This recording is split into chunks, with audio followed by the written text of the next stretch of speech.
Ever been stuck in sales limbo?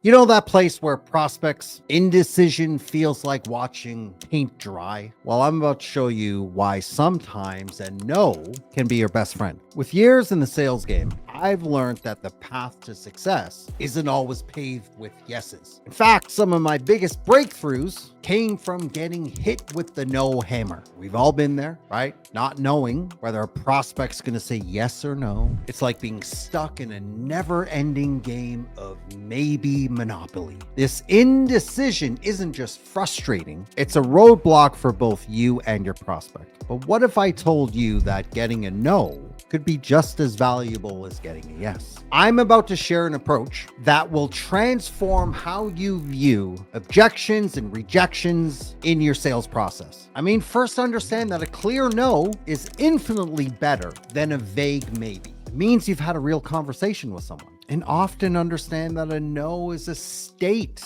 It's a current state they may be in, and maybe just not now. It's an opportunity to pivot and refine your approach. But also remember that a no brings you closer to understanding your prospect's true needs and concerns. See this all the time when looking at sales calls. It's like the salesperson is petrified that they get that no, they get that objection, just that halts everything. They would rather rebook a follow-up appointment because that's not a no. You got to remember being in a position for your prospect, when your prospect's in that lingering position, that neutral zone, 9 times out of 10, it's not productive. And it usually stems from something that we've missed upstream on that call. But however, neutral is dead for you and it's dead for your prospect. So let's be clear on that. Here's the problem staying in the neutral zone. You're not really uncovering anything substantial. So in other words, there hasn't been a deep enough conversation here. The decision is you're just postponing the decision, which means that there's no real progress made. But when you flip it around and you embrace a no and you don't be scared of getting a no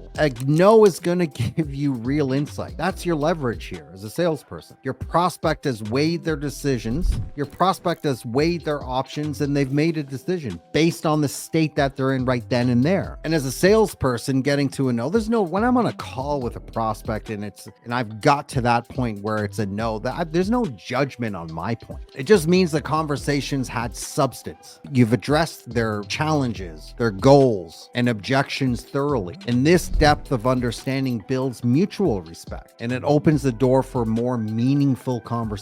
But here's the real power in getting a no. Again, you can pivot your strategy. You now know where they stand, and you can modify your approach through relevance and potentially turn that no into a yes. You just have to understand the source there.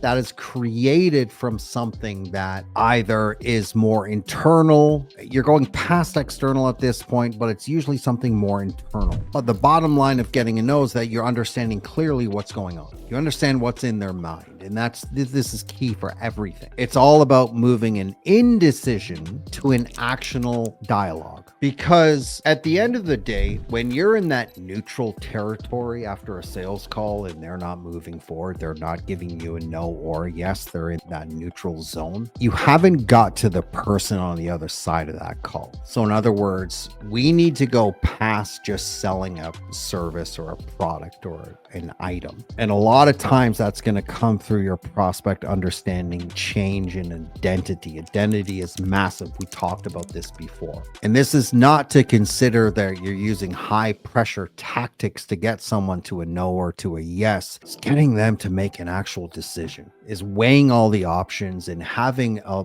self-reflection is going to be a massive part of this to get someone over to that line. Booking another call just to do a follow-up, it's nothing. It's chasing a pipe dream. It's too many moving parts in most people's lives. And again, it just anchors back on not getting to that actual person or the substance on that call. Now, we can get into logistical objections and things like that, but 9 times out of 10, someone that's in that neutral zone or think about it, there's something with way more weight that's upstream of that call that we just missed. Get to a no, because you can turn a no into a yes. I hope you like this one. It was really quick, just something kind of on my mind. I wanted to throw it out there. Too many salespeople scared of no's. Too many. You don't have to be. I hope you like this. If you like it, like and subscribe, and I'll see you on the next one.